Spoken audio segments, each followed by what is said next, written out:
হুর পরিগুলা তোমার জন্য রেখে দিয়েছে আল্লাহ। আর মুসলমান বন্ধুগণ, দেখেন আল্লাহর নাফরমান বান্দা কেমন করে অস্বীকার করে, বলতেছে ও আল্লাহর নবী হুদ, তোমার জান্নাতের বর্ণনা দেওয়া শেষ হয়েছে, এবার আমার কাছে শোনো যে জান্নাতের মধ্যে গেলে আল্লাহ রাব্বুল আলামিন হুর করে দিবে, জান্নাতের মধ্যে দুধের নহর দিবে, মধুর নহর দিবে।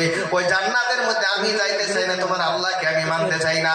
আমি সাদ্দাত দুনিয়ার জমিনে জান্নাত বানাই, ওই জান্নাতের মধ্যে ঢুকবো, কর নাউজুবিল্লাহ। আমি নিজে জান্নাত বানাবো, ওই জান্নাতের মধ্যে যাব, তোমার আল্লাহর জান্নাতের আমার দরকার নাই।